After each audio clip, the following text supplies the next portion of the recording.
Hello, everyone, and welcome to another episode of the Goblins and Growlers Podcast. I'm Josh Maltby at Black Cloak DM on pretty much just Blue Sky and Discord at this point. I'm Brandon Dingus at Way of Brandalore in places, but I kind of hate social media these days. I check Instagram on occasion. Find me on the Discord, bit.ly/Goblin Discord. And we have a not guest, but sort of co-host with us. The illustrious and illuminated and inimitable Inver. Hi, Inver. Oh, hi, Jish and Brando. Thank you so much for having me on your podcast. Yeah, our podcast. It's too bad we couldn't have Jonk on this episode. Yeah. Sometimes I like to mess with Brandon and just rename everyone for funsies when we're trying to schedule our live events to keep him on his toes. Yeah. I should check I should police the Discord more. You should. In this kind of situation. But you're here because we're talking about more WotC products that have come out. The 2024 DMG. It is today, November 12th, when we're recording this, the day that it's come out. Also the day of the famous Hill Valley lightning storm. And the DMG is available to everyone. And we have had a chance to take a look at it since last week when, thanks to my $2.99 a month, hero tier membership on D&D Beyond, got us a week early access to it. So we've all had a chance to sort of poke through it and make some notes. And we're going to talk about it today. We didn't get this for free, right? We didn't get it for free. Sponsored to say any of the things we're about to say. No, we're not even a little bit. Let me tell. Listen to me, WotC. If you want to sponsor, I've said this many times. I'm honest and fair when I review your products. And if you want to sponsor us or just send us some free stuff, happy to receive it. Happy to give it a look in the spirit of consumer protection. Yeah, just to add my writer in there, if you want to send me specifically the collector's edition version of this DMG, I will be so happy because the art looks spectacular. We are a Beetle and Grimm's house here. We only accept the most expensive, unless you're just willing to send us something. I don't really need both copies. I don't need the early access PDF. I don't care that much. I just want the shiny collector's edition for my library. Thank you. Do they even do early access PDFs? I would think that given the anathema that WotC has to PDFs, they would just tell people here's a redemption code for D&D Beyond for this book. Well, I know that in my research that I'm using air quotes for, I noticed that a lot of the creators had received a 3-week in advance PDF, but that didn't come with the art assets or anything else that was included in the final published copy. Oh, okay. So it was just more like an ashcan version of the content and stuff. Okay. Yeah, that makes sense. I would fully expect them to do that. I remember the old days of, I guess, maybe just 10, 15 years ago. You get on the old LimeWires or the BitTorrents or whatever, and you find the guy who had bought the book at midnight the day it came out, and then went home with his X-Acto knife, cut out every page, scanned it, tied it all together in a PDF with some ancient version of Adobe Acrobat, and uploaded it to a torrent tracker. For what it's worth, those websites still exist, and they're bad websites. You shouldn't go to them. Yeah. We pay creators in this house, even if they're Wizards of the Coast, and especially if they sponsor us. We pay creators in this house, unless you're Beetle and Grimm, in which case you're way too expensive. Well, we don't. Let's be clear here. We don't steal Beetle and Grimm's stuff. We just don't get it. Yeah. No, stealing Beetle and Grimm's is the kind of thing you have to get the cashier to go into, to go and unlock the case for, like you're buying a video game at Walmart. The cage behind the counter. Mm-hmm. Yeah. So we got this DMG, and we've talked a lot about it in the lead up to it. Josh, I know you and I have talked a good deal about it, and I think during the PHB episode we were sort of opining on it.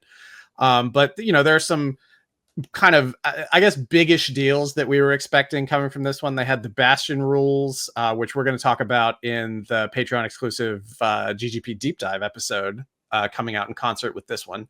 So check out patreon.com/goblinsgrowlers for that one. I love how Inver is just over herself hilarious with how I'm flawlessly segueing into the internal promotion stuff. I mean, I thought of a joke, like just like any real estate, you have to pay to hear about it. Exactly. And then there were also some new guidance for like creating adventures, creating campaigns. We're going to talk about creating campaigns in the second Deep Dives episode. But there's a lot of sort of interesting new stuff. There's some stuff that I felt like was maybe a little bit overhyped on the front end as being part of this, revamped, rewritten, restrung DMG that didn't really hit the mark. Just like gut reactions from everybody, just like where did this land for you versus like reality versus what you were expecting? So goes first. I read through most of that intro chapter because that's where, as I understood it, that's where like the big changes were made as far as the structure of a DMG in general. Was like, we're really going to introduce you to the concept of running a table, what that looks like, what that involves, how you can do it, things that you can do to avoid pitfalls that happen to a lot of folks on average, like those sorts of things. So that's the section that I really focused on. And then I sort of flipped through the rest. I saw improvements. I saw stuff that I was like, yeah, okay, I can see why this is like an upgrade from the 2014 version of the book. Yeah. I've got, for anybody watching this on the video version, I've got sort of the table of contents up here, which I don't think is really violating anything. We're not going to show any of the content on the video stream. But just to give folks an idea of how it's structured, chapter 1, the basics, 2, running the game, 3, DM's toolbox, 4, creating adventures, 5, creating campaigns, 6, cosmology, 7, treasure, 8, bastions, and then there's some appendices. So Inver, what about you? What were your initial reactions? So when I was reading this, I kind of thought, I haven't run a home game in a long time. And I think it's because they front loaded all the tracking documents, and it's like, wow, there's a lot to this. If I was to build a campaign and keep track of everything that the players ever did, because for reference to people who aren't subscribed to the Patreon or don't attend our local games, like typically these random games that we run, the players are coming in with characters they've made 5 minutes ago or that I've assisted with. They don't have a lot of magic items. They certainly don't have any ties to the background lore. And it's like, we're just getting up and going and we'll see what we can do about it. I think that the approach here was to be a lot more tonally mindful. So a lot more rules around kind of social expectations that you want to set at your table, how to deal with bad behavior, how to deal with exploitation in the game. I really like their notes on death, and I'll be happy to go into that on a deeper level. I think overall, they have very much simplified the Dungeon Masters Guild from what we saw in 2014. It being something I think that's adapted to suit a next generation. And it's pretty clear that they got like a user experience designer in here to tailor back a lot of the long random generated tables that normally comprise this handbook guide. Yeah. I also appreciated that fairly early on, they were like, look, there's a lot of jobs that you as a GM will be expected to run. And if you really don't like running some of those jobs, pawn them off on one of your players.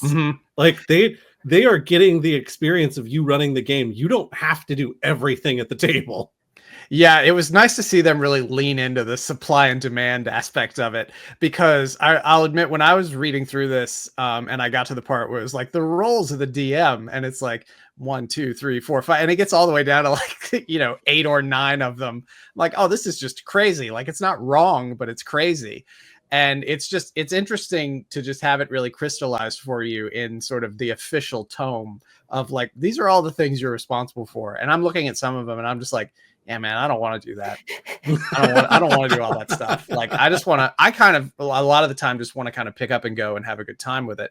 But my initial reaction was like, much like Inver, I really appreciated how they seem to have learned they've let their community dictate their direction, over the last 10 years, like how the community has developed in terms of stuff like safety tools and things like that. They didn't shy away from it, but I also felt like they didn't embrace it enough.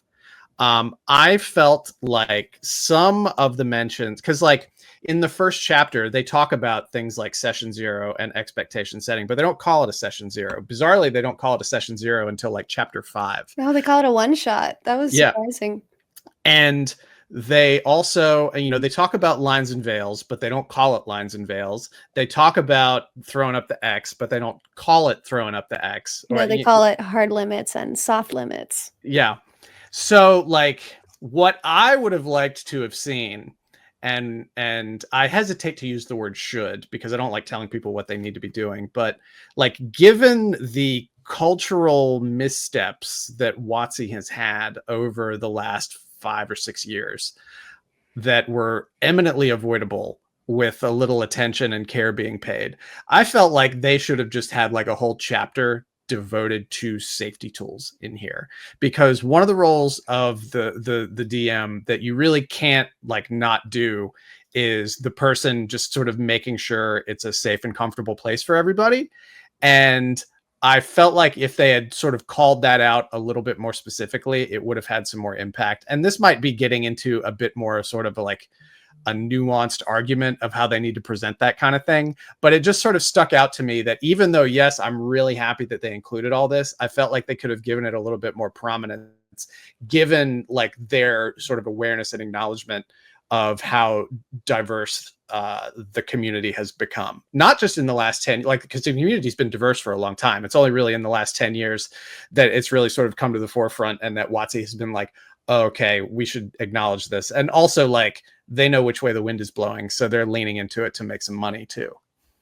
I can't recall what they called the lines and veils and the session 0 like sheet that they wanted you to work off of. But I was like, why isn't this a session 0 sheet? Is this a trademarked term? Did someone trademark this term? That's a good question. The only thing I could find was the session 0 system, right, which has been trademarked by Mythic Grove, which we've talked about on the show before. But session 0, capital S, capital Z, does appear in this book. It just doesn't appear until either like the creating adventures or creating campaigns chapter. And there it's almost specifically being used to describe like, let's sort of everybody get together and set the tone for what kind of adventure we want, more in a thematic sense rather than sort of a safety and comfortability sense. Yeah, I don't know why they were shying away from those terminologies, but I was like, this is weird because no one in the community uses, I cannot remember what the term they used is right now, but it was like safety guidelines or something like that. I was like, this is a very generic term for something that's not trademarked. Yeah, everybody calls it safety tools. Everybody calls it safety tools. Like pretty much everybody. But sort of related to all this, I really enjoyed how they kept like respect became sort of a repetitious word throughout a lot of this book, where it's just talking about, hey, respect the DM, respect your players, respect when somebody says, I'm not comfortable with this. You don't need to ask questions, just respect. And I think that's really important, because there's like, we all know the people who are very sort of their character forward about things, and they're the people who are just all too happy to say, well, that's what my character would do, completely ignoring any real world harm that actions or words could cause. They called that out in quotation marks. They were like, don't let a player play the game repeatedly saying, well, that's what my character would do. Like, yeah, if the player is having a problem, talk to the player outside of the game. If their character is being a problem for everybody else, then have a conversation at the table about, is this the direction we want this to go? And if not, does this person need to stop being at this table? Right. And I was like, oh my God, the book is advocating for real life discussions. Finally, all of our Help My Game is on Fire panels have reached WotC. And we're probably only a couple of years away from WotC developing an actual like D&D themed conflict resolution book as sort of like a supplement. a dispute resolution book just specifically to have an arbitration and mediation process between DMs and players. Exactly. Sounds like there are a couple of TTRPG lawyers out there that might want to get in on that racket. Yeah, not that I know anything about that. Seems like an exhausting waste of time, honestly. Trying to mediate other people's D&D games that you don't have a stake in. Yeah. So talking about exhausting waste of time, that brings me to another thing that I thought was interesting.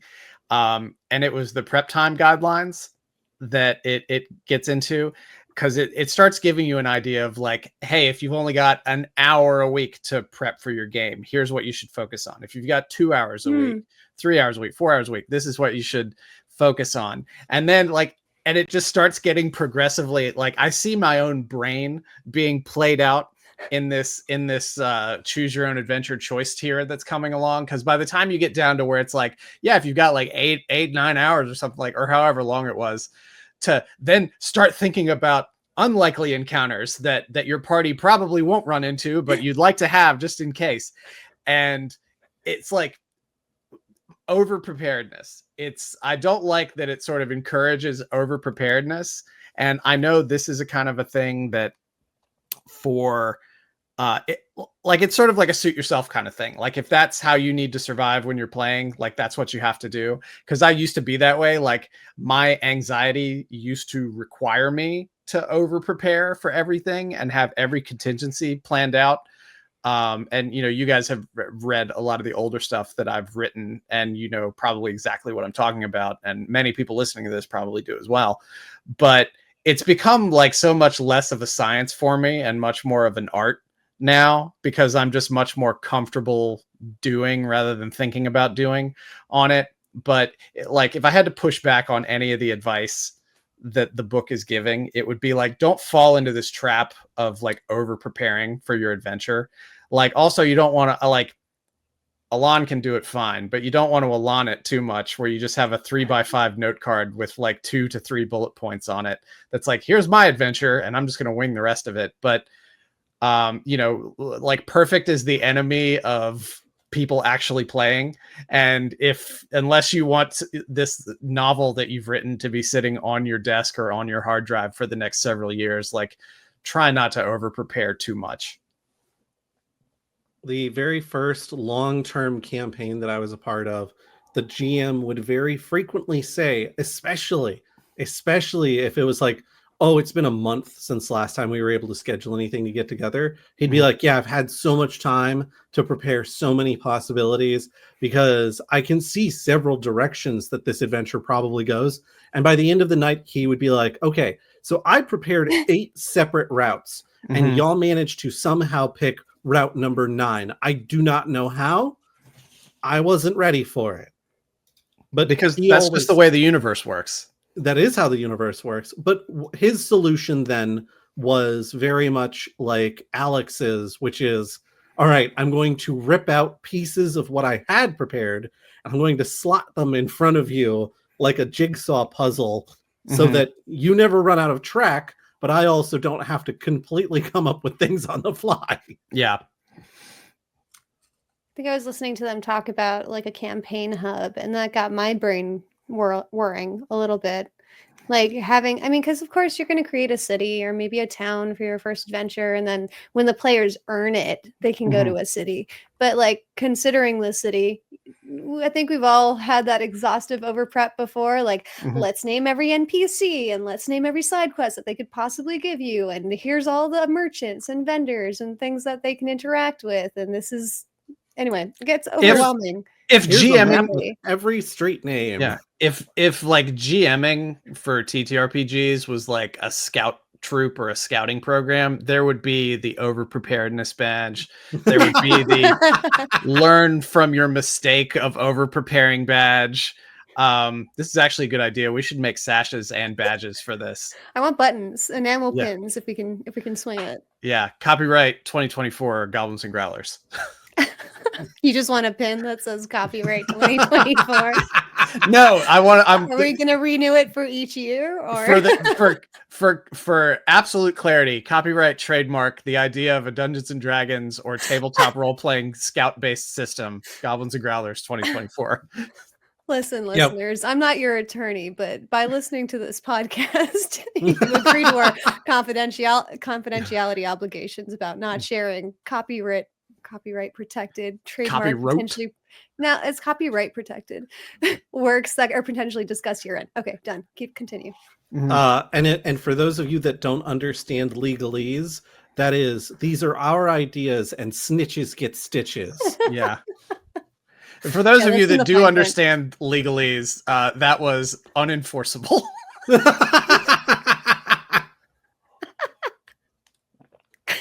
They didn't need to know that, Brandon. To opt out, stop listening now. It's crazy. At the 22-minute and 15-second mark, people just drop like mosquitoes. And then all these Kickstarters started up. Who knew? Oh my God. If we could get full episode, like if we could get YouTube full episode engagement to the 22-minute mark, do you understand how excited I would be? I'm going to chunk like on YouTube, I'm going to chunk this one out in shorter bits that are thematic to combat that. But man, that's the dream right there.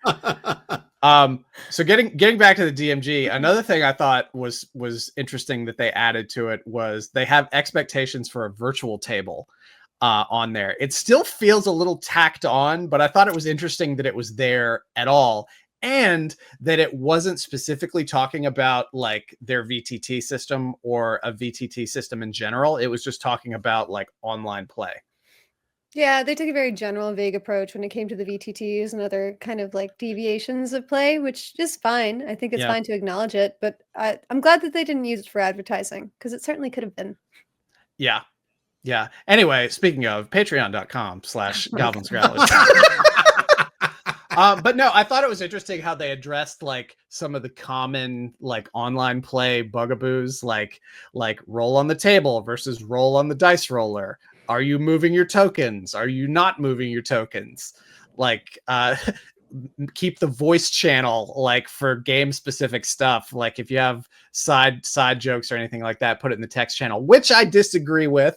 I think that distracts, and I think you shouldn't do that because people aren't going to be paying attention. It's no different than people texting on their phones at the table, which none of us like. If you sit at Brando's table, he has this analog rule that he forces you to sign before playing, which says that you aren't to use any technology for the duration of the game. Yeah, I actually have one of those incredibly illegal cell phone reception blockers that people take to movie theaters sometimes. He's got it set up so that if you do need to do something with your hands at his table, there is a butter churn immediately available for you. Mm-hmm. So you got that at least. Yeah, plenty of unpasteurized milk too for your refreshment. But we digress. I'll tell a very quick unpasteurized milk story. No, you should save that for bonus content, Brandon. If there is anything you should say for bonus content, it's your unpasteurized milk story. Yeah. Okay, we'll leave that. We'll leave that comment in the past. Sure. I do feel like that section was a little bit tacked on, but I did appreciate that it's got guidance at all for the virtual table, because 10 years ago, no one even dreamed of the concept of a bunch of people are going to be playing this via video conference. I don't know what time machine you got out of, but I was playing like in video conference D&D in like 2010. So yes, but my point being, like at WotC headquarters, nobody was like, "Oh yeah, D&D, that's an online game." Yeah, actually, Josh, some of us have been in role-playing games for our entire lives on the internet. Just so you know, Josh is over here like, who's going to play in a multi-user dungeon where you have to type all your instructions to the game and interact with people? That's so far in the future. Not me in 2002, that's for certain.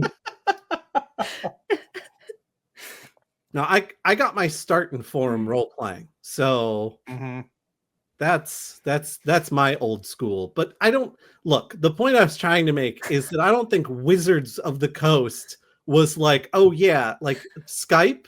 People are going to be all over playing D&D on Skype. No, I think they were very much trying to hammer home that D&D is an in-person social thing. Like they were happy that people were playing it in any way, shape, or form, but the only real way to play was at a table. And then COVID happened, and they're like, keep playing, just do whatever you have to do. Well, I think it is helped by them about to release their own virtual tabletop as well. Yeah, like yeah. Now that now that we're seeing everybody having to go back to the office and everything, WotC's going to start like advocating RTT, return to table, for everybody, like buying and shutting down all the VTTs to force everybody to go around, like to commute to go to their games. If you want these tools, you're going to commit them to pen and paper. Mm-hmm. Yeah. WotC periodically drops an EMP on major cities to prevent people from being able to use computers to play. I'm not 100%. I'm fairly certain that's highly illegal. Fairly certain. You know, everyone, thank you for tuning in. You came to hear us talk about this book, but we are instead diverting into conspiracy theories. Mm-hmm. Yeah. Wizards of the Conspiracy. That is a great idea for an easily litigatable name of a podcast for somebody to make against Wizards of the Coast. Oh, good Lord. I'm not your lawyer. Yeah. Now that is something that I do not claim Goblins and Growlers 2024 copyright trademark to. That is Creative Commons for anybody who wants it. Public domain. All right, let's talk about the DMG some more. So what I really liked about Death is that they took a lot more sensitivity to it, like kind of characterizing when it's appropriate for GMs to use death or trigger a PC death in their game. And a lot of it was like, don't cheat, don't make it personal, give them a fair warning, make the encounter fair. And like I do resonate with all of that. I don't think it should be capricious or something that a DM does in anger, right? It should be to move the story forward, and it should be honestly a repercussion for the party taking an ill-advised action.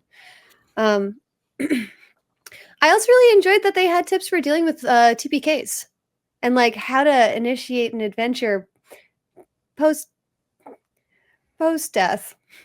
I didn't read that part. I didn't read any of the parts about death. Like I just sort of glanced over them really quick. So like I'm really interested to hear what you have to say about that.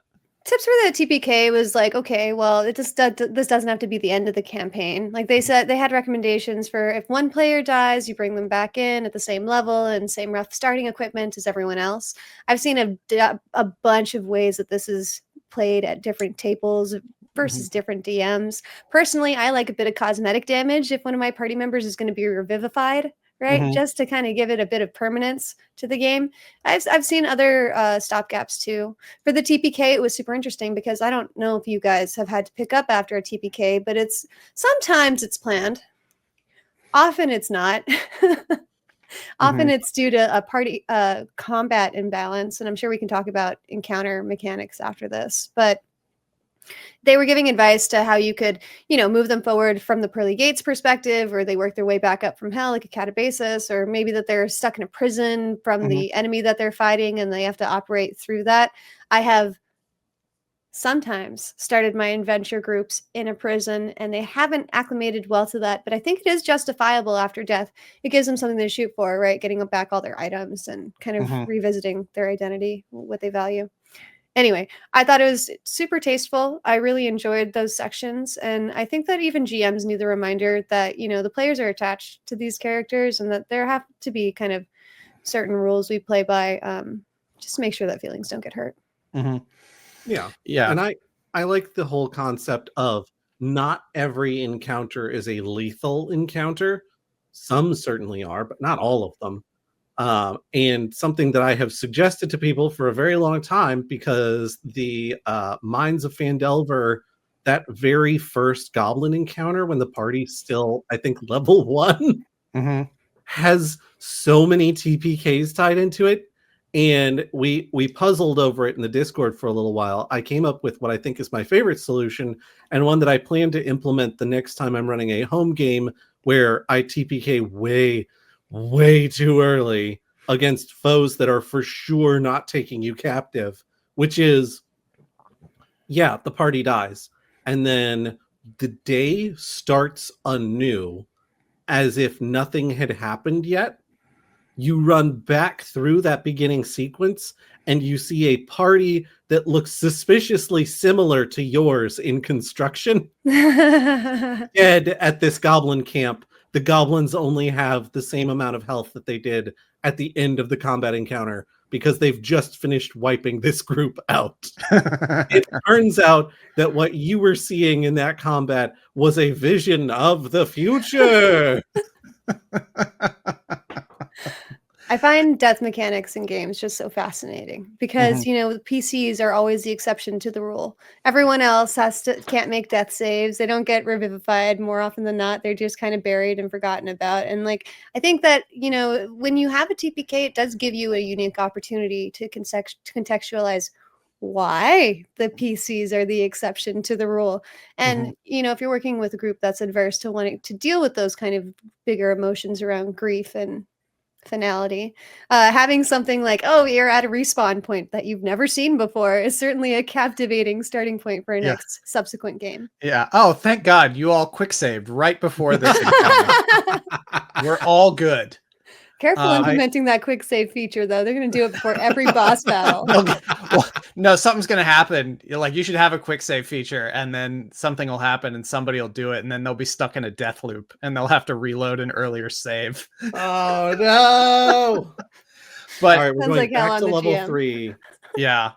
I think it's because I usually like to play lighter games than a lot of people, but I generally don't go in for character death most of the time. I don't think character deaths have to be fair. I just think that they have to be part of communication and expectation.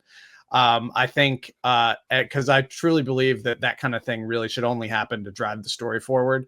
And in that case, like, you need to like talk to a person and be like, yo, I'm thinking about killing your character, and I would like to talk to you about ways that we can continue you playing after I kill this character, perhaps even still with this character, just dead or zombified or something like that.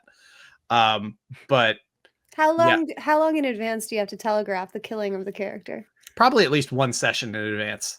What if you don't know that you're going to kill them? What if it's just like an unfortunate series of rolls? If it's an unfortunate series of rolls, then you bake some fudge and you change those numbers.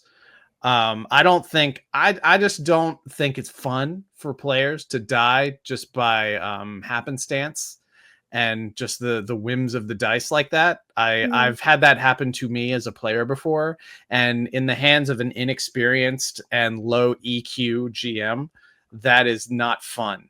And and especially if you're not like best friends with your players, like, you know them, but you don't like really know how they tick, like, it can be kind of a gamble to try and do something like that. So I always try to, and you know, that's probably something to just sort of discuss in session 0 and set sort of the precedent that, like, hey, this is like, yeah, I know we got magic and stuff like that, but this is actually going to be fairly realistic, and like death is like death. So, you know, keep yourself in mind. And that actually, if we're fine jumping to sort of a different topic, one that's still kind of related, because the book actually articulates the problem of the overly cautious player as well, which I thought was interesting. It's like, the book is basically like, now listen, you're gonna run into somebody who likes to roll a check on every door, every rock, every tree. I've brought my 10-foot pole with me this time, GM. No worries. Yeah, exactly. Like, you walk into a room, everything looks normal. All right, challenge accepted. I poke the lock. Yeah, and you know, I'm not sure if it gives any sort of like real like actionable advice other than just like be aware of this kind of person and try and have a conversation with them about sort of engaging more with the spirit of things. Because if this person was really this cautious, they probably wouldn't be out adventuring. They would probably be doing something else. But I just thought that was a fun call out of a character stereotype that I at sometimes have been guilty of playing. Oh man, if you like player archetypes though, chapter 2, your know your player KYP index has like the different player archetypes listed out, and there's 8 of them. So I'm just going to list them real quick for you. There's acting, exploring, fighting, instigating, optimizing, problem solving, socializing, and storytelling. And I thought it was really super interesting how they break down the different types of player characters, because I think that maybe I considered 3 here, right? Like the storyteller and then the fighter and then maybe the problem solver, because there's always the role play folks, the people who want encounters and the people who like puzzles. But I hadn't really considered the socializing player, who in the book, it's recommending that GMs like it's saying that the socializing player is just there to hang out with people, and that GMs shouldn't really pressure them into doing more than they want to do, like use a funny voice or role play more or engage more flavorfully in combat, etc. so forth. So that was a fun breakdown. I like the psychology they're digging into. Yeah, it's like, and I don't mean problem in that people are a problem, but it's like one of those sort of like naming the problem kind of things. If you can identify a problem, you can start to work toward a solution to it. And like I've had players who I've described as disengaged before, and like thinking about this, maybe I need to recontextualize that. Is they're just like, they just need an excuse to hang out with people. And yeah, maybe they're playing Candy Crush on their phone while the game's going on, and they're not like, they're paying attention, but they're not super involved. And they're the kind of player that's like, oh, well, like, all right, so I'm going to do this. I'm going to, rather than really like getting into sort of flowery description and stuff like that. It's interesting. And then on the other, the other end of that spectrum, like I was once surprised by an acting player at like a convention game that we were running a few years ago, and they were playing a bard. And of course they were playing a bard, and they sat at my table, and I'd never met them before. And then they were turned up to 11 from the very beginning of that game to the very end. And they were great players. It was just, they were a great player. Yeah. What's that? It's just, they hog the spotlight, right? Yeah. I mean, that's part of it. Yeah. They hog the spotlight, but it's, you can make an argument too. That's like, should I hide my light because other people don't want to shine, like that kind of thing? Like, but for me as the GM, it was such an exhausting session because I constantly felt like I had to match this person's energy. And by the end, I just wanted to pass out and go into a table. I think that was actually when we met you, Inver, that year. Was I the player? Oh, no, you were not the player. It was somebody who after that came to our public games for a good while, but then I think they moved to Northern Virginia. But yeah, I think it was that year. Yeah, my acting is so. I'd be curious to see which one you guys would put yourselves in as. I would assume storytelling, because that's universal for GMs. Yeah, I would probably call myself either a storyteller or a problem solver. I'll take instigator for the more flavorful choice. Thank you. Yeah. And I like how they don't use the term min-maxer, and they instead call them optimizers. It's such a more positive spin on it. I mean, they're not wrong. Yeah. But I guess min-maxers has become a little bit of a derogatory term over the years. I think other than storyteller, I would probably be an explorer type. Because I really like, experiencing the world that the GM has put together for us. Yeah. I guess when I am calling myself a problem solver, it's like I always like to pretend that I'm Sherlock Holmes and I'm figuring stuff out before everybody else. So I'm always just like, yes, I'm like Russell Nash with his corkboard and his red string, like just or Charlie Kelly or something like that. And I'm just trying to connect all the dots to everything. We need to write you a good old-fashioned gumshoe game. I would love that. I would absolutely love that. You heard it here first, Patreon. Brandon's going to start writing a game for you. We were Go ahead, talking Josh. about consequences earlier and like player death and things like that. And I thought it was really nice that they have a section for consequences that includes success at a cost, degrees of failure, degrees of success, and critical success or failure rules. Because I think previously it was just if they beat the DC, they win. If they don't beat the DC, they lose. It used to be very binary, and it like at most you would get a couple sentences that would be like, if that's too black and white for you, you know, consider, you know, Write your own. Yeah. Yeah. Like, so, consider maybe like having somebody stub their toe, even though they are able to jump across the chasm. So I'm not going to go into detail, obviously, but there's like a paragraph for each of these.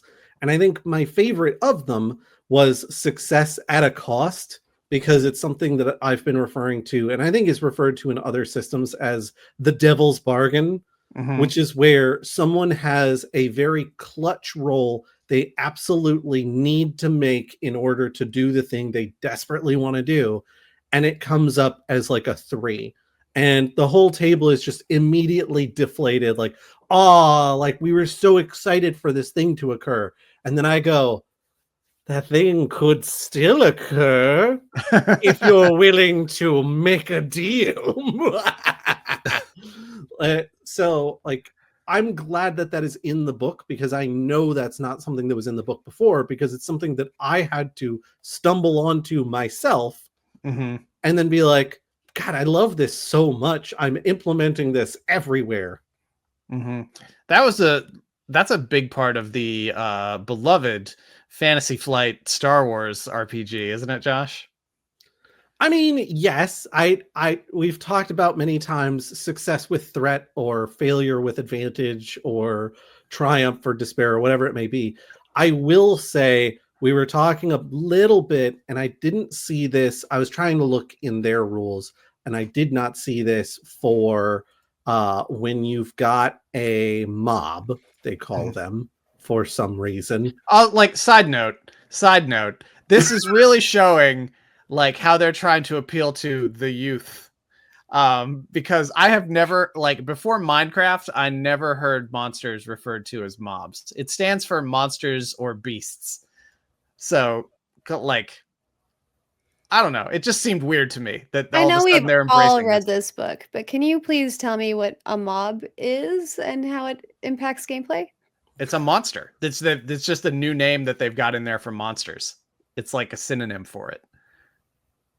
Okay. It's monsters or beasts. No, in the DMG, it just says mobs, or also known as monsters. But what, like, you know, like in Minecraft, for example, mobs is an acronym that became a word, and it meant monsters or beasts. Like it could mean cows or creepers. Okay, so we're stealing from Minecraft, is what you're saying. Yes. Alleging. Apologies. Yeah.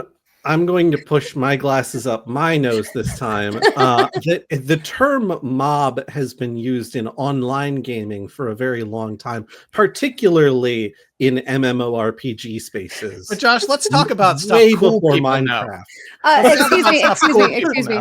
If you're gonna cut off each other, you have to say actually beforehand. Josh, let me cool explain this to you. I'm sorry. I thought we were talking about the Wizards of the Coast Dungeon Master's Guide. You said we needed to talk about things that cool people know. I guess let's throw this topic out and move to something else. All right. Well, telephone, telegraph, tell a friend. Oh. Yeah. Anyways, we were talking about mobs. We were talking about mobs, and I wanted to bring up something that I don't see in here. Maybe it's in here, but I don't see it, which is as Brandon so astutely notices constantly when I'm talking about RPGs, is something I first saw in the Fantasy Flight game Star Wars RPG system, which is the Nemesis system, which is where you have foes that are plot important or particularly powerful, and you want them to be recurring villains. They get player rules when it comes to things like death. They don't go down without getting death saving throws. They get to do things like activate an ability that would keep them from dying in order to make a hasty escape. Like these sorts of things that most things your party fights don't get. And in that book, they're like, hey, this is a thing that we enjoy, that we think is a really cool addition to the system. Do not overuse it, because your party needs to be able to clobber mooks on occasion. And if they run out of mooks and all you have for them are nemesis to fight, they're going to get real tired of people escaping, like real tired. There's just a flurry of smoke bombs that people use to escape. Helpful if your nemesis or if your nemesis are a bunch of ninja. GM, I'd like to use my first action to cut their tendons. Thank you. See, in Star Wars, I can be like, oh, you cut at his tendons, but they're robot legs. He's got force legs now. You know, if you think about it, like that monk ability is basically just the force, you know, letting you be able to create limbs, essentially. Actually, I believe it would be more similar to like Doctor Strange type behaviors than the Force, but we can agree to disagree. Let's move on.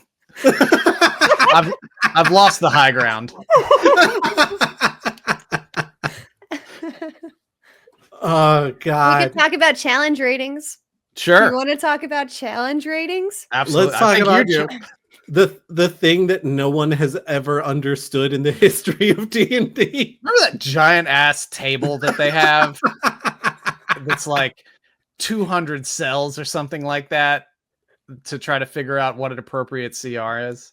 Are you a GM who enjoys giving your parties a challenge? Well, why not verify that by checking your challenge rating? At least in 2014, we had to like do some crazy math, like get all the monsters and then the number of people in the party and then divide it by the number of people in the party, but not in the middle, because it was never that simple. And then I think we had to multiply by 2 or something to that effect. Mm-hmm. They've introduced a budget. I'm not convinced it's going to work. They also reference challenge ratings deeper down in the manual if you take a look, which means that it's going to be in the monster manual. So I'm still not convinced how challenge ratings are going to be included, but basically they give you a budget. They say you have this many party members, you have this budget for your encounter, and then you subtract from budget with the ascribed XP values that are in the monster manuals attached to the monsters. So simpler. I like it. No multiplier for multiple monsters. They advised including some like trash in there that the party can easily destroy. I think we've been recommending that for a couple of years now. I don't know if you guys had any thoughts. I personally, I guess this isn't a hot take because everyone has been talking about it, but I don't use them ever. I used to use challenge ratings. Like I wasn't like super like religious about hewing to them, because I've talked many times how sort of my default is to let sort of the pacing determine how the battle flows and how, you know, successful or unsuccessful people should be fighting a thing. But I also admit that like running combat isn't my favorite thing, and I'm also not really great at it. So I'll own that. But anything that makes it simpler than that sort of bizarre hacked together system of figuring out CRs before, like I love the idea of a budget for it. I think that's fantastic. Josh is just like kettling over here, waiting to say something as a monster crafter. But if like, and I did not read this part of the DMG, but if like it actually uses the monster XP as a relevant part of this calculation, then that's good, because like it seems like the wind for a good while now has been blowing toward milestone leveling. So it's good to have the XP still mean something in the stat block. So here's my problem. My problem is they give you a very helpful, here's an XP budget for the party level, and then based on the kind of difficulty of the a combat encounter you want to have. Here's the XP value for what those creatures should look like. I think that's great. I think that's fine. I have no issues with that. They do not give any examples for how to calculate how much XP the monsters you build for yourself would have. There's not even a hint of an example for how to figure that out for yourself, which is exactly the problem we had with challenge ratings in the first place. Surely, I was about to say, like, if you create an ooze wraith, there's no additional like XP that you can add to that wraith's base XP to get it closer up to the ooze abilities that you just gave it. As an example. Surely though, this will be addressed in the 2024 Monster Manual coming February 2025. Like, I mean, that has to be where they're putting all the monster building stuff, isn't it? I would assume so, but you know what they say about me and assumptions. Makes an ass out of me and umptions. I'm curious though. Are you guys milestone or XP based GMs? I'm a milestone GM. Same. I'm exclusively milestone. I haven't run XP in a very long time because every time I suggested to a table that it was XP based, all of a sudden every combat encounter needs to end with death. Like all foes must die or we must die in their place. And I'm like, this isn't the game I want to run.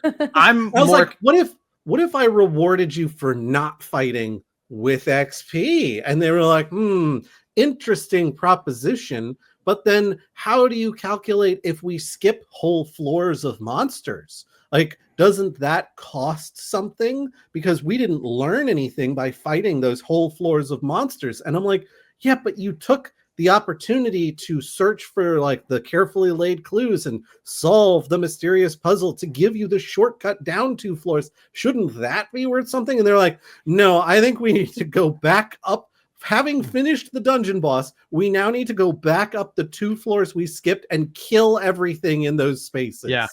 For players very dedicated to the essence of Dungeons and Dragons, which is the combat focused gameplay loop, milestone leveling, I think, is like organ transplant rejection from a body. Like it's just very difficult for them to not necessarily comprehend, but just accept that it's a thing. But I do milestone just because like I'm in this to tell stories and have experiences with people, not be an accountant. Well, you heard it here first, XP GMs. If you want to really level up your game, add in player kill stealing. What you really want to raise the stakes at your table is what's called a last hit mechanic, common in games like League of Legends. It's known for its community building abilities. All right. I want to hit a couple more things because I want us to break our habit of going for like an hour and 20 minutes. Okay, fine. But I have one more thing. That's fine. I mean, we're going to go over an hour. I just don't want us to get closer to an hour and a half because I got to edit this video. No.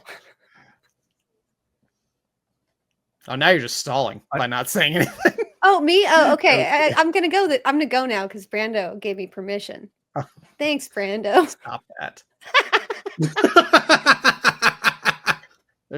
There was no way for me to win with that.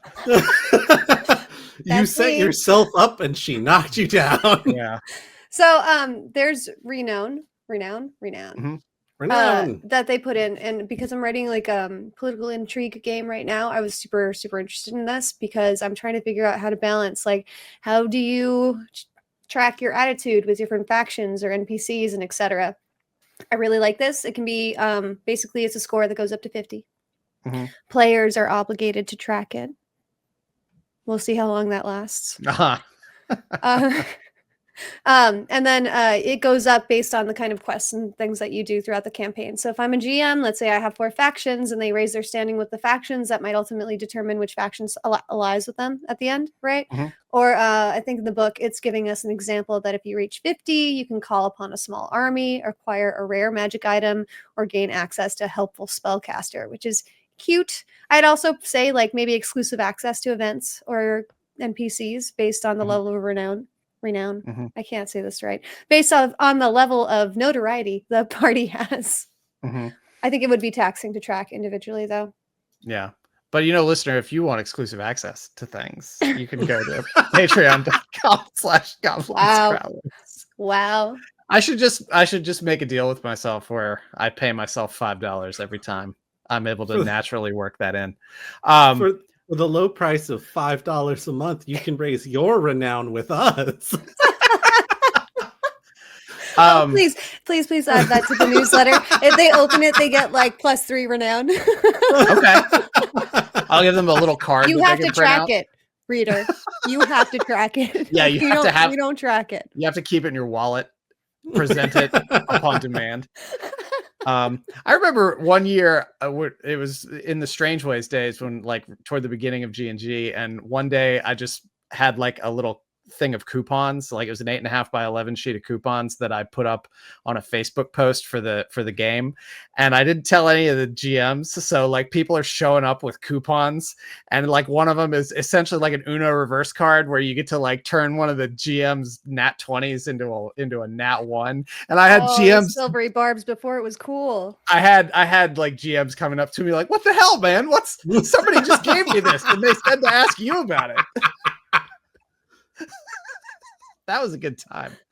Oh my God. But are you looking at this as something you could maybe adapt to your political intrigue game, or are you just looking for different strategies people are using to try to do this? So with our brewery games, I try and create a series of games that are connected, but that they can jump into at any time. So it would be cool if we had a renowned tracker for the people who attended them, so that if they had a certain level, it would almost be rewarding them for attending enough games, right? That's a really good idea. And if they're tracking it, then that unlocks certain things that they can do. Maybe they could interact with an NPC in a way that the other party members wouldn't have the access to because they were disconnected from the events. But yeah. I think it's really super interesting. And considering I have 4 scores that I'm independently tracking on top of the D&D scores that's on your average character sheet, I think having 1 is probably better, and then just relying on your perception checks for investigation skills. And yeah, I'm sorry. I will. Last night I did look at your mechanics doc that you sent me. Yeah, and I immediately turned into that GIF of the woman with the math equations flying past her head. The thing is, I'm trying to simplify it too. It's just that I have to put a scale on it, because if you think about reputation, it doesn't start at 0. Right. Your reputation indicator would be somewhere in the middle, 25 if it's a scale of 50, so that it goes lower, and then you would note that they have a lower reputation as opposed to something who's unnoteworthy, unrenowned, a nobody. Anyway, that's one of my favorite things about it. I also just wanted to gripe about the fact that we removed challenge ratings, but we're still using them for loot generation. Why? I guess you have to have a mechanic to level the loot somewhere. Why wouldn't we just put it to player's level? There's a whole magic item tracker table that is magic items based on player's level. Yeah, that's a good point. Or I can't argue with that. If you're using the XP, essentially the XP bulk to determine the difficulty of a challenge based on player level, then use the XP bulk as the indicator for what kind of treasure they get. If you're going to adopt a new system, adopt it on both sides. Don't adopt it on one. That doesn't make any sense. Seemed a little inconsistent, and I would have really liked to see, just more interesting loot generations, because currently it's gold or magic items, and okay, great. Yeah. They also have an exhaustive amount of tables on gemstones based on their value. I want to see, and I'm sure, I know that this exists third party, but I want to see this from a primary source, some sort of Mad Lib item creation kind of thing, that kind of table or series of tables where you just have a kind of item, a kind of enchantment, a kind of penalty that comes with it, some level of attunement maybe. I think that would be fantastic and chaotic, and I would essentially give me a worse version of the wild magic table 4 items, but I have to roll on 3 terrible wild magic tables to be able to assemble the 1 item. They do that a little bit in the magic item section, like especially if you're creating like a sentient weapon or trying to create your own magic item. They have a couple of rolly tables if you want to try your luck, but it wouldn't be as fun Mad Lib style. It's certainly not something that's been done before. Trademark, copyright, Goblins and Growlers 2024. Yeah. Yeah. Yeah. Also, retroactive, your renowned thing, trademark, copyright, Goblins, Growlers, for the public games thing. Okay.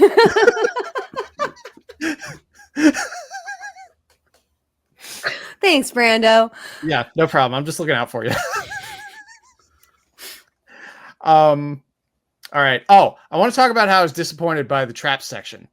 Because I think Josh and I talked about this a while back, how I knew we weren't going to get something like Grimtooth's traps, which is just those really insane, like 500-page volumes that just have these like progressively more insane and stupid traps that have like goofy little diagrams on them. I knew we weren't getting that because the DMG can't be that. And it ended up being something a little closer to like the Nord Games trap sampler sort of thing, like a really, really, really, really condensed version of that book. I would have liked to see a spack trap. Here's a pit trap. Here's a pit trap with spacks. Yeah, exactly. I wrote on our show notes, I wrote pretty standard Elder Scrolls stuff. Just like you're gonna run into the same old traps in the same old places. Like I made a trap that was like a cheese fountain at one point. Like, and I'm not saying that we need something like that, but excuse me.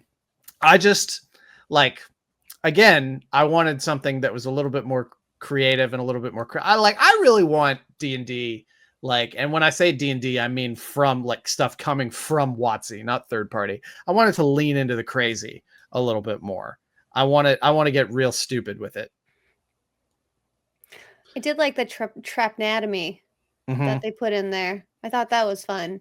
Saying like there's a type of trap and then there's a trigger and I think duration. I think they had some of that in the, even going as far back as maybe 3.5. I'm not sure because my memory's a little hazy, but I know at some point, or I might even be thinking of the Nord Games book where it like broke down the trap anatomy a little bit. It's hard to tell. But I was disappointed that it wasn't more robust. I was really hoping for something more. Josh, I don't know how you felt. Between the traps that they list and the hazards section, which kind of work as traps, you're looking at a total of like 15, 20 things. It's not a lot. And it's not, almost none of it is inspired. Like the hazards are like, ooh, green slime that drips from the ceiling. Triggered when one of the party members says, I don't know.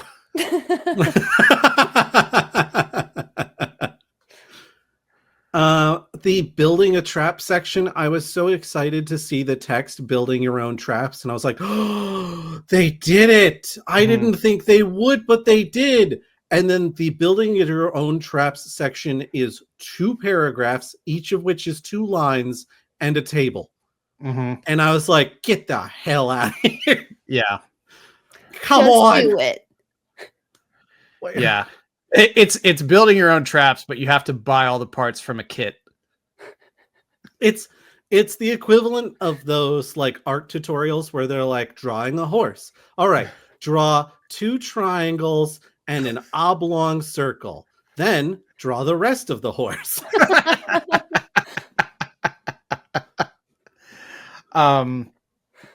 Do we have, I don't know if we have enough time to talk about creating adventures, but I'd like to get there. But I want to say that the example adventures that they provided, I felt were very solid for what they were, which was essentially some enough bare bones to get you rolling dice and playing the game. It'll work with a relatively quick game. It was pretty solid hooks. Like it's nothing that's going to get you deep in the lore. But if you're just doing some one shots or some quick play or something like that, I thought it was nice to have. I felt like, I don't know if anybody else has any other thoughts on that. I just really appreciate that the first chapter of the first adventure is called Minor Difficulties. Mm-hmm. Or sorry, that's the second adventure. My bad. But even so, that is I really appreciate a good adventure pun. Mm-hmm.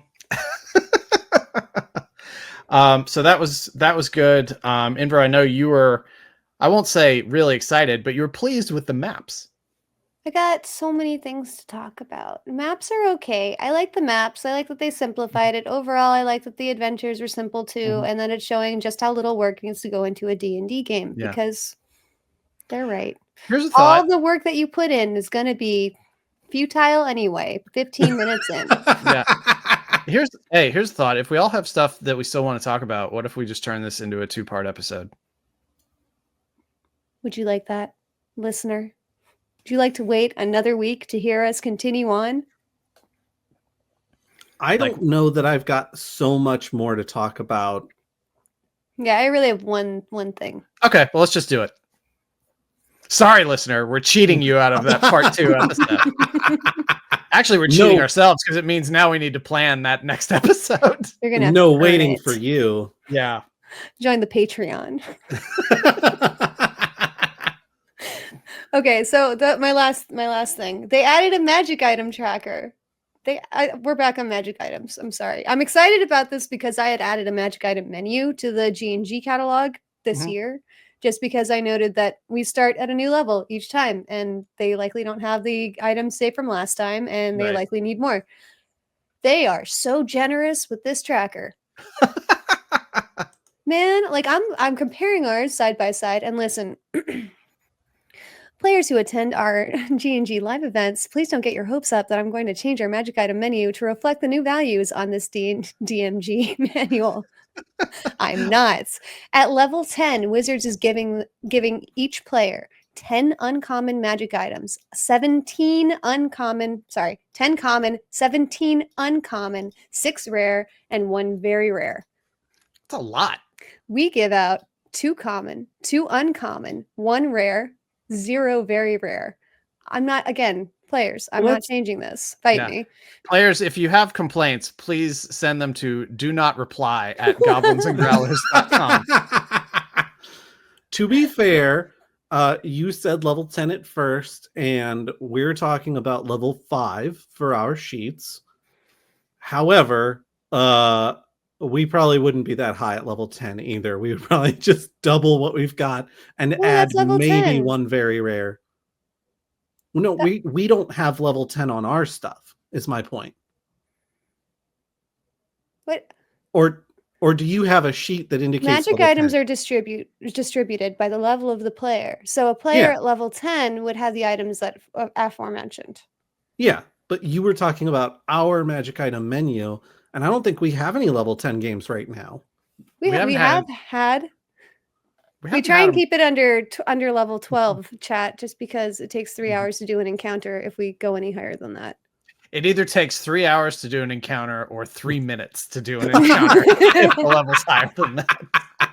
That's one way to end a session, yeah. All that to say, I think that the magic item distribution is a little too generous. Maybe we're anticipating them selling them or losing them, or some of them being cursed. Like I think it's that. I think it's probably a power creep thing. I think it's like players have an expectation of getting more toys in the toy box, and I think WotC is just sort of rising to meet that desire. We still only have 3 attunement slots, though, right? Like, so. I mean, hold on. It is worth keeping in mind that common items and uncommon includes like healing potions. Yeah. Okay. Fair. Okay. But even with that, this feels really generous. And on top of that, I don't know, like anytime I've had more than 6 magic items, I forget what half of them are so fast. I have items in Gravy Boat's inventory from 2019 that I no longer recall and will never see the light of day in the remainder of Quid Pro Roll because I don't remember what they are. I'm more enamored of that damn rat costume than I am any legitimate magical item I've gotten. Yeah, I've got complaints. There's other inconsistencies, but we're gonna go grossly over time if I continue on with my typos and grammar check round. I mean, we can go as long as we want to. Like, it's our show. We can do whatever we want. Yeah. Okay. All right. So let's navigate to doors. Okay. Yeah. Very small grievance. Like, I'm glad that doors are included. We all had a hard time coming up with hit points for doors. Typically, I relied on 40. I'm glad that now that there's a consensus as to what each door's hit point value is. My issue with this section is that wooden door should follow glass door as opposed to being alphabetically ordered at the end. And that's because the DC goes up from glass door to wooden door, steel door to metal, and etc. Well, yeah, and the HP goes from 4 to 72 to 40 to 18. Right. Okay. Yeah, it's really annoying. That's my typo check for them. This is a digital table. I should be able to click somewhere and resort the list. Do either of you have published copies? No. Not yet. I will, but not yet.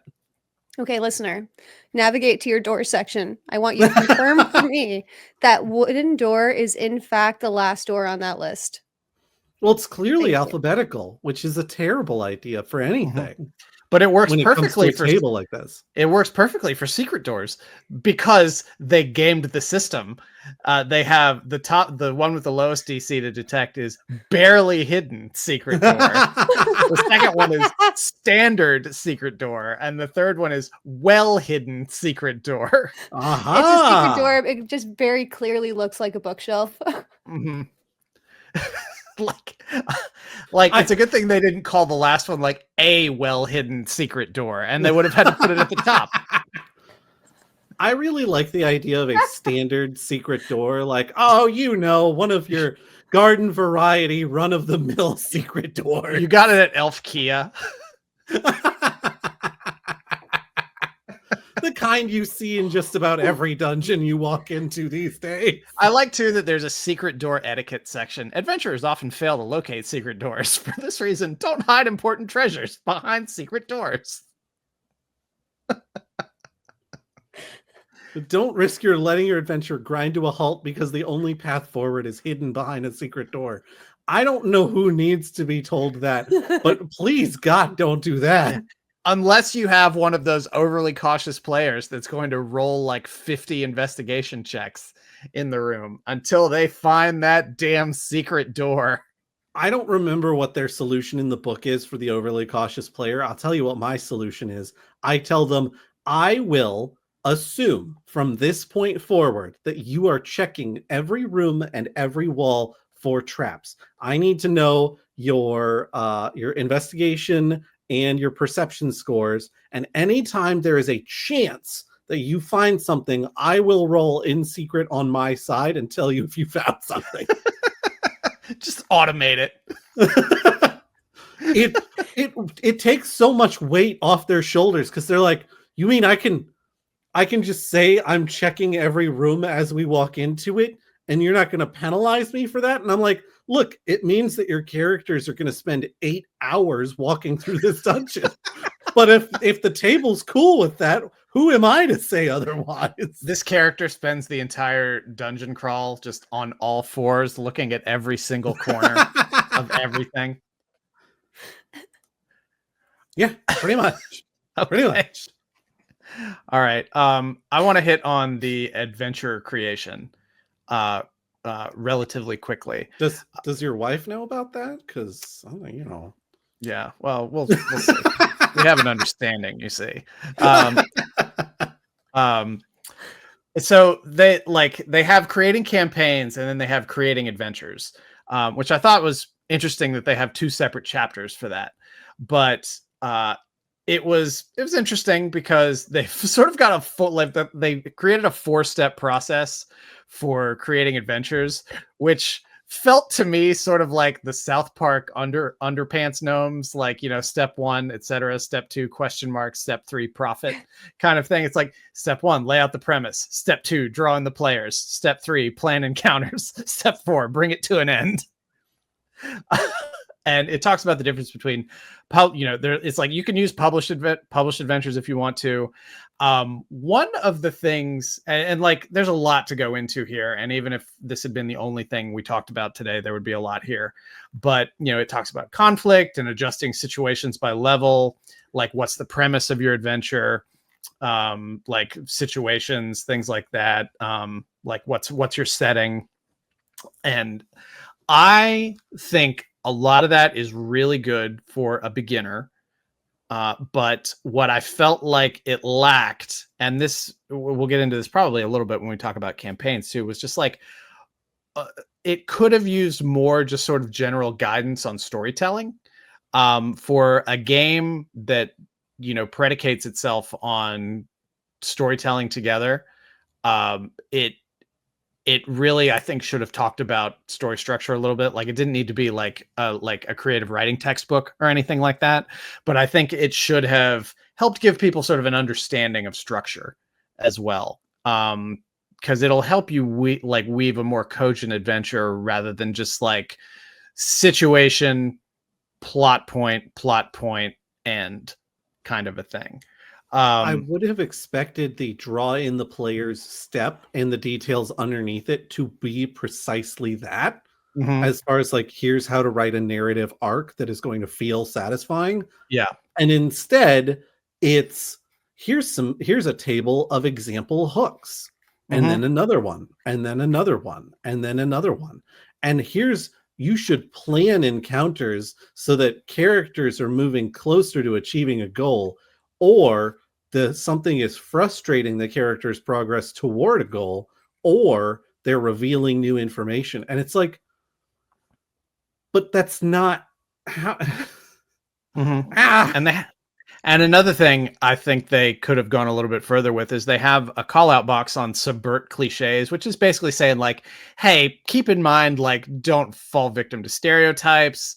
Let's embrace diversity, like put fresh spins on familiar tropes. And that gets kind of close to what I wanted, but I would love it if they'd had a section that talked about subverting expectations of the player, not just subverting cliches, because I think those are technically two different things.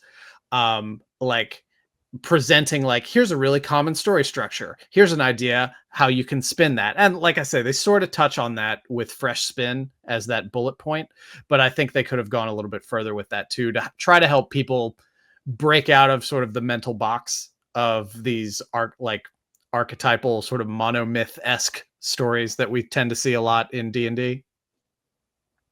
I also don't appreciate them putting text at the bottom of one of these images that says Otto's conversation with a magic mirror is an exciting social interaction encounter.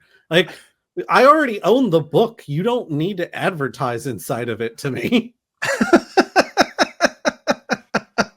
Also, show, don't tell. Don't tell me that it's an exciting social encounter. Show me that it's an exciting social encounter. Have him reaching out of the mirror to strangle himself.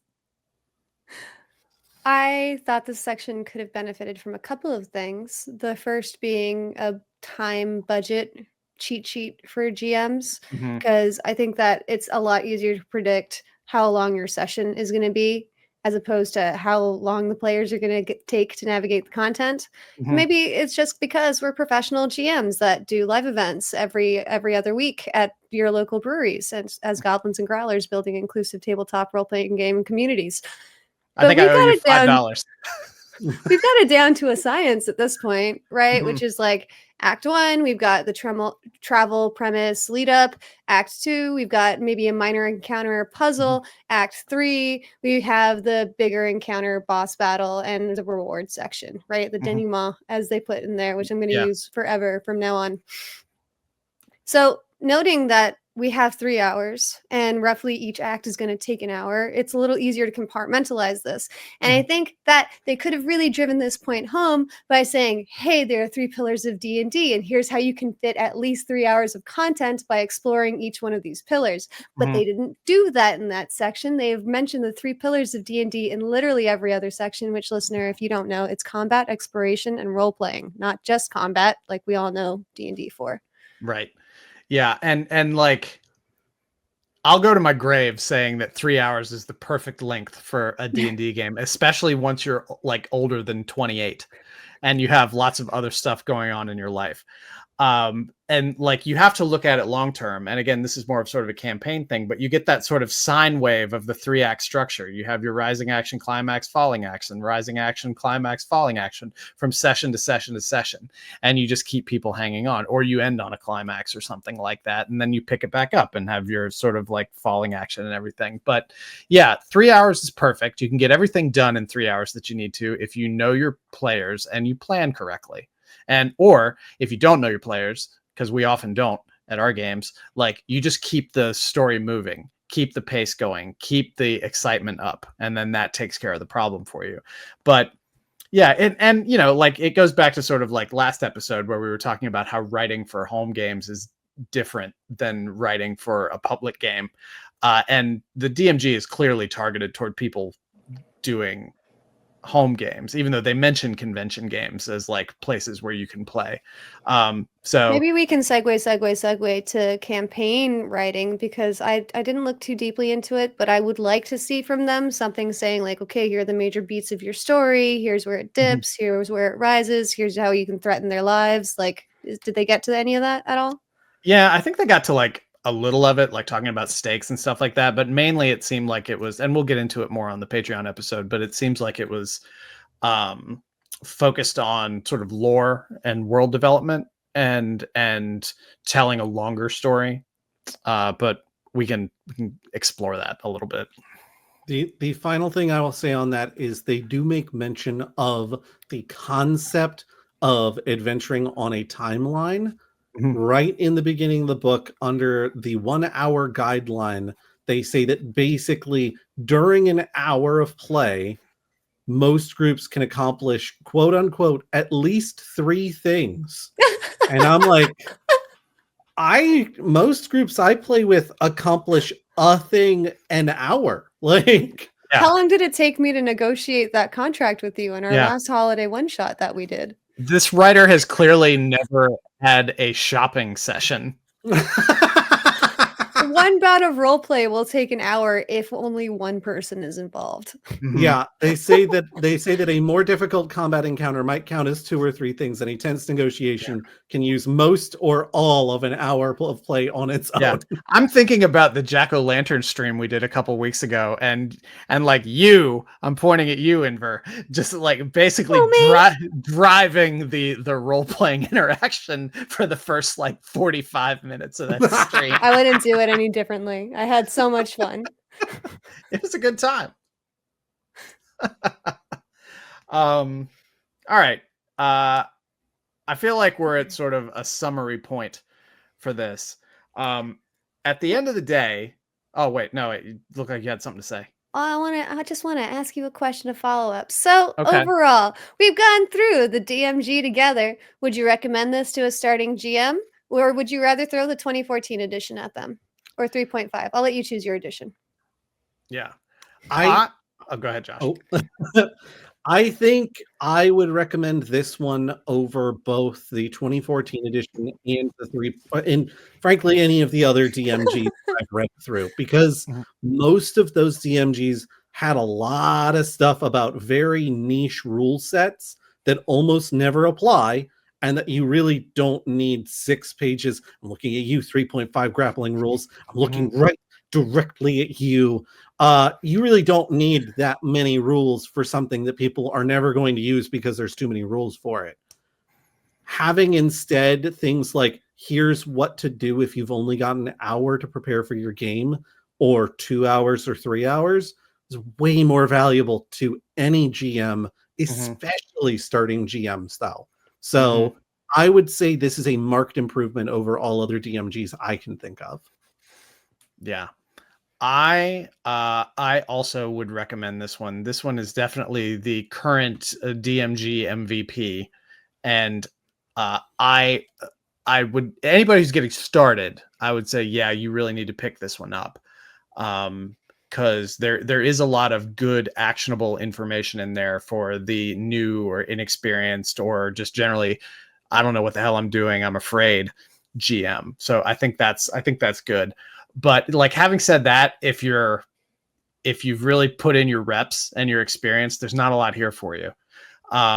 I think if you don't want to drop like $120, how much is it to buy all 3 of them when they come out? Whatever that is. Like, I'm gonna make my parents buy it for me for Christmas.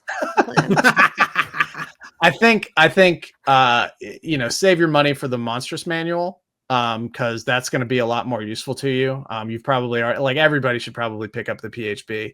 But the DMG is always just sort of the forgotten triplet.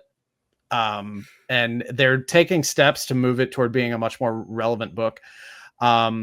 I would love to see. All right. And this is like me saying something completely heretical for myself, because I always thought that the idea of like the Player's Handbook 2 or, the Monstrous Manual 2 was just like, get the hell out of here. I don't want you trying to like sell me a second Player's Handbook. Like, I almost feel like there could be a second volume of the DMG for more experienced GMs to really help them push their skills to the next level.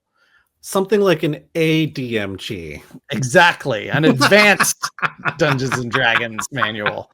But yeah, like I said, if you've never GM'd before, or you're just still very new to it, this can offer you some really good foundational knowledge on how to find your footing and get better. But it's not worth picking up if you're experienced and you feel like you really have your arms really well around writing adventures and running games. You might find some useful stuff in there, but I don't know if it's worth like $60. I think that's right. Yeah. I'd have to look. Yeah. That's my 2 cents. What about you, question asker? Yeah, I guess it's good. And on that note, Josh. No, do you have anything else, or is that just where you're at? It's great for GMs who are looking to get started. It is too vague to give you any meaningful instruction, and it would benefit from more structure. But I'm always excited for compendiums and other things that are going to make the realm more interesting based on what specific thing you're trying to dig into. I love a magic item compendium. I would love one about the gods again, especially because the ways that we were able to create deities in this one kind of got a little oversimplified. So there are certainly areas where I think that maybe the planning for the next gen GMs has done them a disservice, but I think it's good for people who are just starting out, and we can always see more information down the road in different forms of cash grabs. Yeah. Wizards of the Coast. Josh, let us very quickly tell them what they need to know, because it's been an hour and a half. Rapidly. You should telephone, telegraph, tell a friend about the Goblins and Growlers podcast. The word of mouth is not only the best Ludicrous album, it's the best way to spread the word about your favorite podcasts. So roll out to your favorite podcast platform of choice. Walk into your local gaming stores and tuck a CD key that directs people to our show into every copy of the DMG 2024. Don't actually do that. But if you did, I wouldn't tell anyone.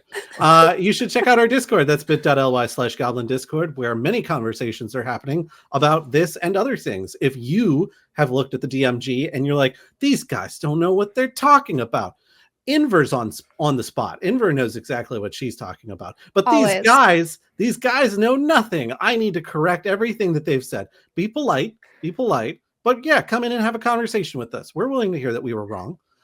You can find us on socials at Way of Brandalore and at Black Cloak DM and at Inverlock. You can also go to our link tree, linktr.ee/goblins and growlers. That's got the website, the store. It's got the newsletter, which Brandon produces, which is beautiful, very quick to read, and easy to digest. It's always super short and very informative at the same time. And it may have a renown coupon. It may have a renown coupon in it in the future. Valid for +1 renown. And it only comes out once a month, so it's easy to keep up with. It's not a hard subscription to me. So it is definitely an uncommon magic item. So you should get 12 of them a year. Wow. Third from last, check out our sister podcast, Quid Pro Roll. It's a narrative play podcast set in the high fantasy world that my wife has been working on since she was 17 years old. And then her players happened. You should also, we've said it a few times already, but patreon.com/Goblins Growlers. That's where we put all of our deep dive content, as well as the video on demand for some of our streams and things like that. And then last but not least, speaking of streams, twitch.tv/goblins_and_growlers, which is a mouthful to say, but still easier than our old name. Ask me about it in chat. Is where we do all of our streaming content. Yeah. We've started doing live plays, which is fun, but Brandon and I are doing a lot of like world building streams and things like that, typically like once a month. So as we start ramping up, feeling like we have brain cells with which to do things, expect to see even more content out of us over there. So follow to be notified when we do stuff, or follow the Discord and stay tuned to the announcements channel. I'll add one more note about the Patreon, and that is we've started a lot of sort of re-editing and writing projects where we're taking a lot of our older content and bringing it up to our modern standard to re-release it. And we're working on like taking a lot of the lore from it and putting it into a world book for the original setting that we created years ago, and we want to expand it. So if you want to be a part of contributing to that, you can join the Patreon. And we'll be having like lots of blog posts coming up in the near future, and got some plans for some sort of editing videos and some collaborative streams and things like that. So just pay attention. Inver, thank you so much for joining us on, just imagine the Soviet flag behind me, our podcast. Yeah, Jish, Brando, I'm so happy you could make it onto our podcast as well. And I hope you consider joining me for the next one. You too, listener. In Soviet Russia, podcasts you. No. End it now. Bye. Bye.